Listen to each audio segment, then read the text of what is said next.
Okay, I'm on. I'm here.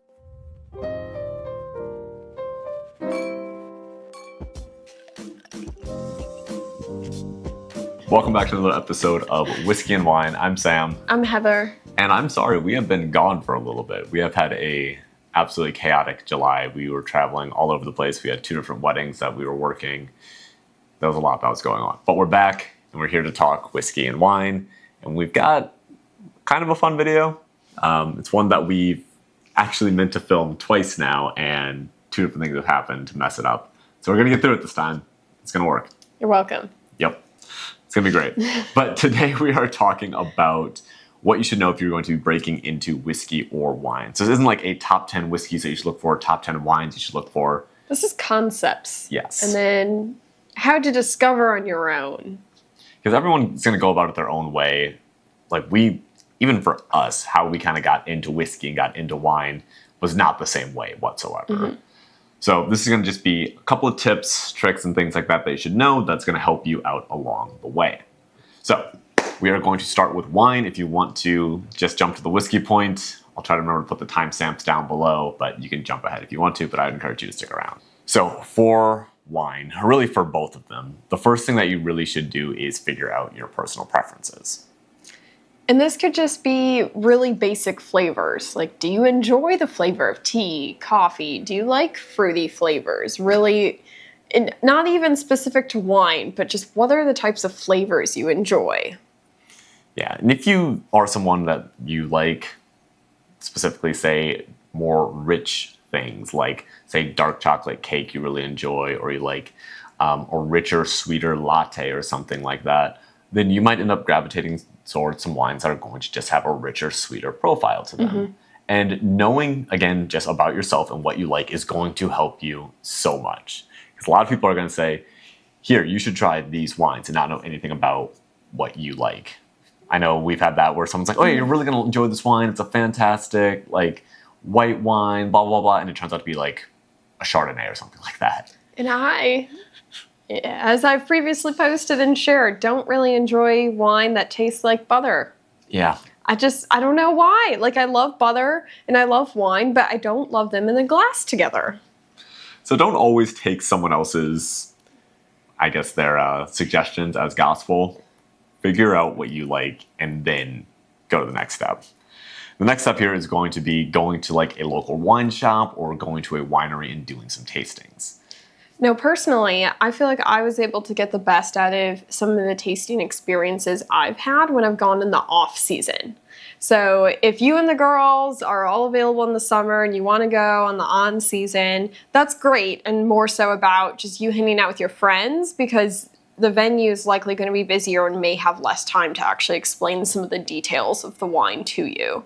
However, when I've gone in the off season, there's been times when we're the only 2 people there at a tasting. And this is in the context of a Wisconsin winery tasting, not, Napa Valley in the off season. Or I'm assuming they're always busy.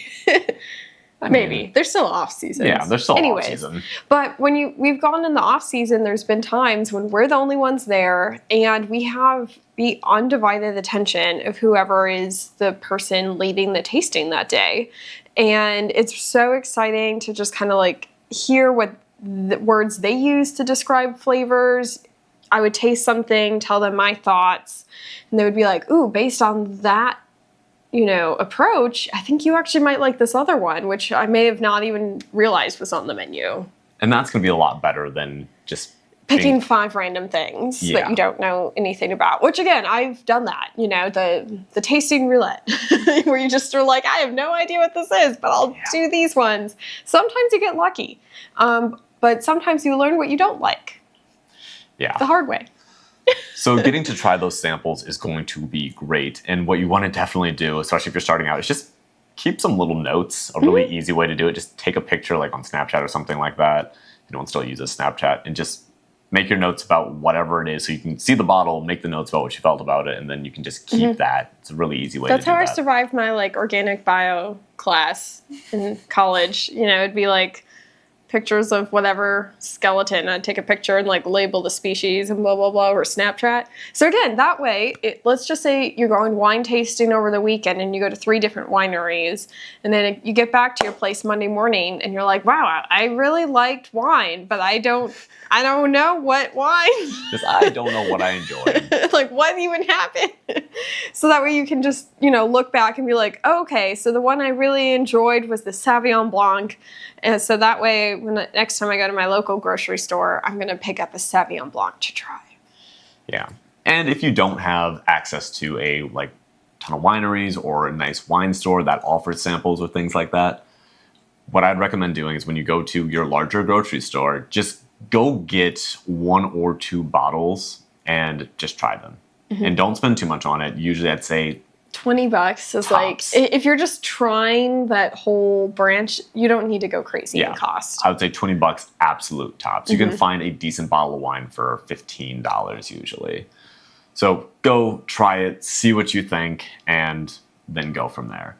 Now, there are a lot of really nice little boutique shops that they just specialize in wine. And if you have a place like that, definitely go in, talk to the attendants there, see if they can help you out. I found a spot like that here in Cincinnati, and it was amazing. I spent probably 45 minutes to an hour in there, and this is not a large store, pretty small.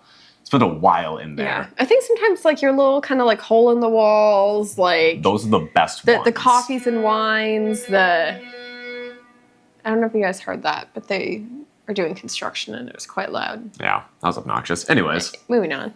Wine stores, do it. Definitely go check out some small wine stores. You will enjoy that. I will say, as an introvert, this is scary. So if you can find yourself an extroverted individual to do the talking at these places, it's very helpful. If you don't have an extroverted friend to do the talking, you can just... We're here for you. I guess that's where we come in. We're the introverts wine guide. Let us know. Yeah, we will definitely help you out.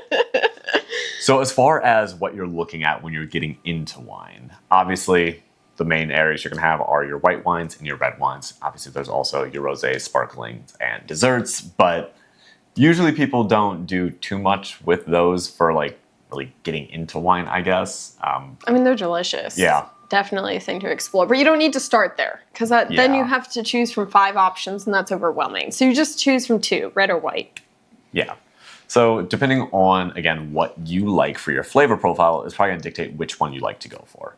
So for white wines, you're usually going to get a lot of these fresher fruit flavors and a lot of these very bright and honestly... almost like melon, citrus. Think yellow and green fruits. You're going to get a lot of those out of your white wines. The refined white grape.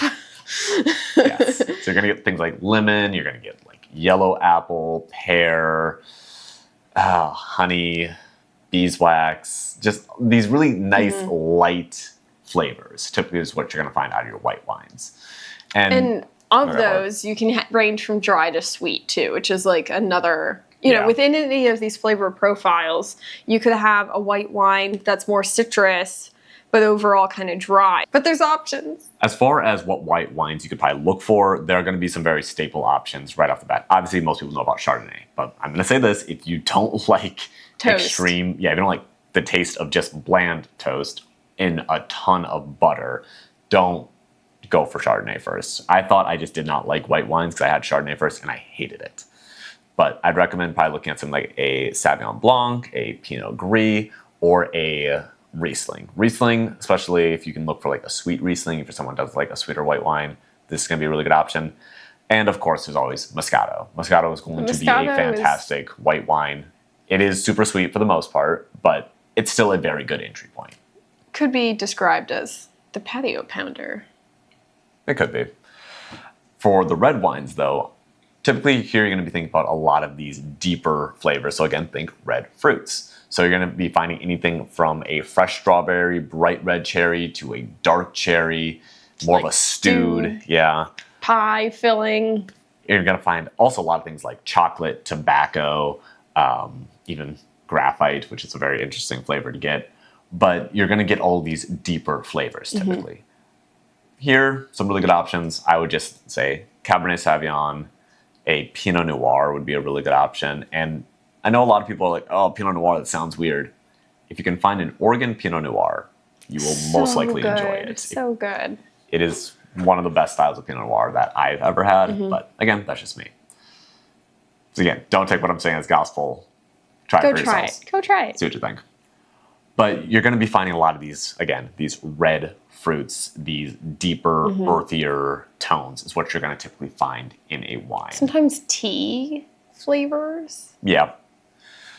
So with that, again, price range, I would not spend anything over $20 getting into it.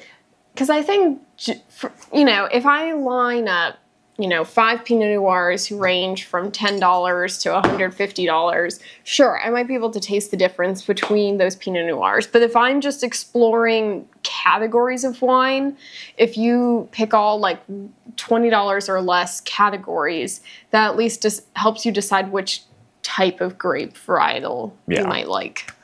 So, cost example. This wine, I think, was like $14, maybe.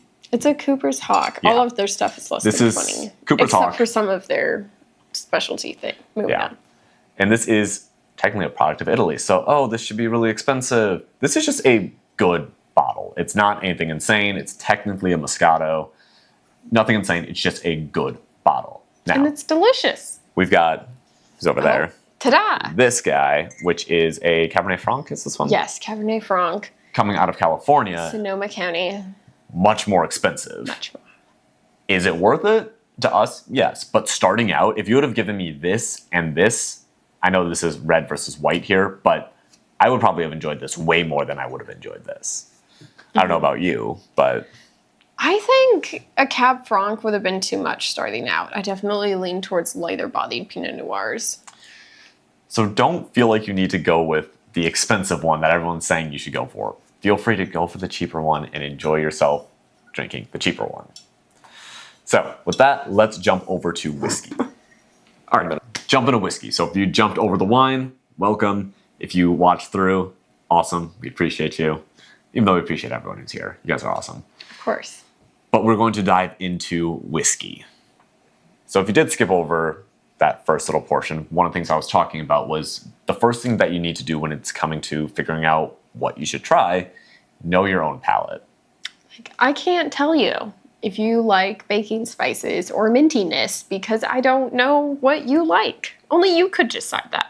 Yeah. So if you're someone who likes, really what I would go for is try to figure out, do you like something sweeter? Do you like something with more baking spice? So when we say baking spice, think of What you would bake. like an apple pie or pumpkin pie, sweet Fall potato pie. spices. Yes. If it's a fall spice, that's, or honestly, winter spices too, that's a baking spice is what you can really think of.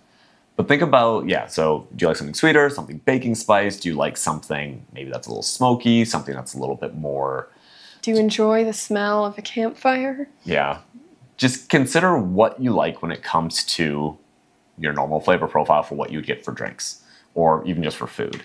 Once you can figure that out, then you'll be able to determine what area you should jump into first. Now, like 90% of you guys who are seeing this are here in the US. And if you're in the US, there's going to be, I guess, 3 main styles that you're going to see now. You're going to see bourbon, you're going to see rye, and now you're also seeing a lot of single malts and a lot of wheated things as well. Like you said, here's the 3 main Yeah, I things, realized and then those were 4th. proceeds to list a 4th. Yeah, that's how we But roll just here. remember, whiskey's the tree. All the other things are just like branches of it. Yes, and whiskey is super diverse because of that. So if you have someone that goes, I don't like whiskey, It's like, you can't just eliminate the whole tree. You got to figure out which branch yeah, because again, you've there's so many tried types. to know. Yeah. There's bourbon, there's rye, there's technically wheat whiskey. There's scotches. There's Japanese whiskey, which, like, I don't even know much about Japanese whiskey. Besides, it smells like flowers. There's Irish. And then again, within all of those, there's all these subcategories. There's finishes. There is a lot. The whiskey world runs deep. So try to figure out, again, what your basic profile is and what you like, and then you kind of figure out where you want to go from there. I think one thing I'll add too is how do you enjoy your whiskey, which obviously you don't always know until you start. But, are you in general somebody who would prefer a cocktail for like hard liquors, or do you want I don't know, on the neat, Do you want to drink it straight or on rocks, ice? like ice, I don't know. And don't feel like you need to drink whiskey neat. It's not necessary. Like if you want it in a cocktail, drink it in a cocktail. Yeah. And again, so if you do want it in a cocktail, there's going to be specific whiskeys that I think are better in a cocktail than some of these other whiskeys that might be more expensive and just lend to maybe a more favorable neat drinking experience. So don't feel like you need to go one way or the other. There's areas and good whiskeys in both of those categories. So for the styles that we can really look at, there's going to be rye. Like I mentioned, rye is going to typically have a lot of that spice, but it also can have a lot of mint to it, which is really interesting. And if Not a mint. yeah, I don't really like the minty ryes either. Personally, my favorite rye, oops, I'm so sorry.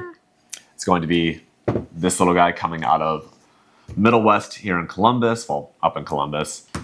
Dark pumpernickel rye, absolutely fantastic. Does not taste like mint. I would not recommend this for if you don't like rye. It's like complete don't touch opposite of Angel Envy's rye. Yes, Angel's Envy rye is like this mint explosion in your face. But then you have things like bourbon, which is going to typically be a sweeter style. This was our first. This was the whiskey that 1792 is what got us here. Yes, this is the whiskey that we started on, and not a single barrel, just their basic small batch. But this is what got us going. I think this bottle is $25, maybe $30. The price on it says. Okay, that says. Oh wait, this is the single barrel. Yeah, though. it's a single barrel. Yeah, so that was like 60. Definitely did not pay $60 for that. But the other ones are less. Yeah. You can't see, but up here we have a line of 1792s up there. Yeah, they don't know. Well, they've seen it in the shorts. Okay. If you watch the shorts. But if you like bourbons or like something sweeter, bourbon is a really good option. Or having a wheated whiskey is a really good option. And then there's this lovely guy, which, again, this is another bourbon, but this would be one that if you are just looking for a good whiskey, it's nice to sip on, but also is going to be fantastic in a cocktail, this. I also feel like in general, the bottle and bonds can be a safe place to start. Yep. Because they're held to the same proof. Like it's all going to be 100 proof if it's labeled bottle and bond. And I think sometimes when you're tasting between different options, the differences in proof, like if you don't like that new option you tried, it's like, do I not like it because it's a higher proof and I'm just not used to that? Or is it a flavor? Or That's a good point. You know, I think sometimes sticking to the same proof can be a nice constant. Obviously, eventually try other options, but Yeah. when you're coming into it. And for those that also don't know, proof just means the alcohol percentage, but proof is going to be the ABV doubled. So being 100 proof, that means it's 50% alcohol, which is also nice because if you want to dilute that and bring it down, you can definitely do that.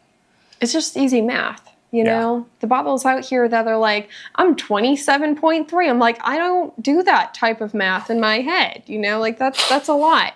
But if you're like, it's 100 proof, which means it's 50% alcohol. If I want to make it a little bit more diluted, I can math that out. Now, as far as the other options out there, again, we said like there are scotches or single malts, Irish. There's a lot to look at.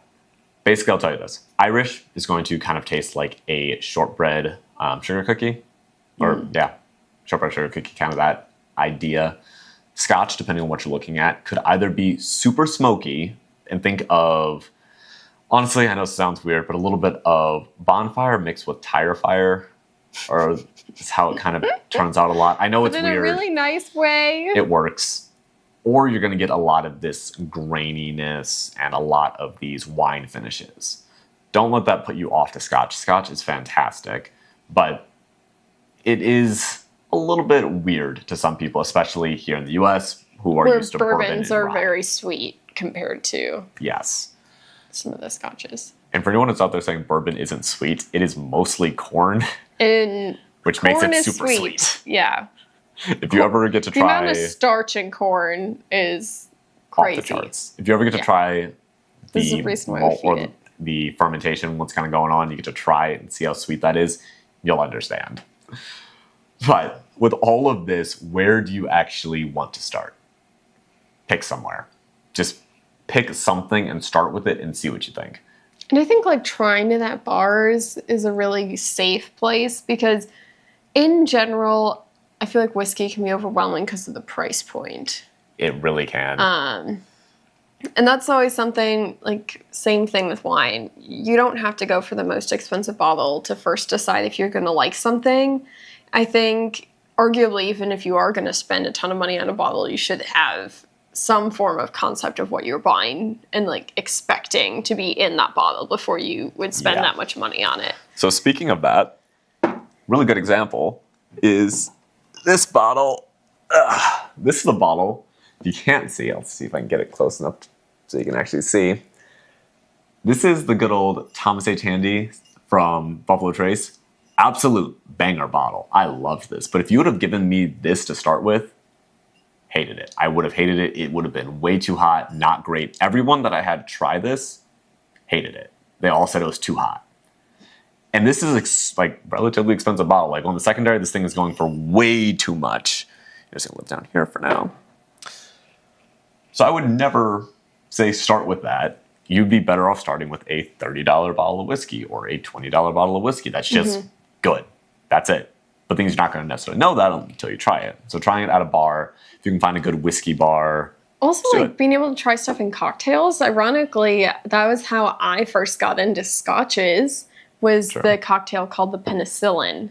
And that cocktail is very aggressive ginger, but then you put in Scottish. Yeah, there's Scotch and there's going to be some Irish whiskey, depending on how you do it. Or like different options. But that was where I never would have thought, you know, if I'd never tried that cocktail, in my mind I was like, why would I bother with Scotches and Irish whiskeys? I'm like, there's so many other things, like, meh. But then I tried the cocktail and I was like, oh my gosh, I like love this cocktail. So maybe like I should take it more seriously. So just getting out there and trying something is really what you'll need to do. And then from there, just talk with people, keep track of what you like. And if you're here, you're on social media somewhere, there's so many people that can start to direct you and be like, okay, if you like this, try this. If you like that, try something else. And we're also here to help with that. If there's anyone who's like, hey, I've had this wine, I didn't like this wine, but I like this one. I had this whiskey, didn't really like it. I tried this, didn't like that, but I kind of want to try this. What do you think? Just send us a DM. I will definitely respond. Heather will respond. We'll help you out and kind of get you along the way. Because there's a lot. And if you don't have either friends to help you along the way or someone to kind of help you, it can be a little overwhelming. And then you'll end up like us, where I dove headfirst into it and now I have an entire library and now we're doing social media. It's great. Don't do that. just message us. So we're definitely here to help. But there's also a lot of other people, like I said, who are out there. If you're at a good whiskey bar or a good wine bar, they'll be willing to help you out. You can find sommeliers who are willing to help you. But just getting your foot in the door is really the best way to get going, and then figure it out from there. Keep your notes and see what you like. Got any other thoughts? Good luck. Let us know if you guys have any questions. Definitely drop them down below in the comments or hit us in our DMs and we'll be sure to get back to you guys. Cheers. We'll see you Wednesday. Bye.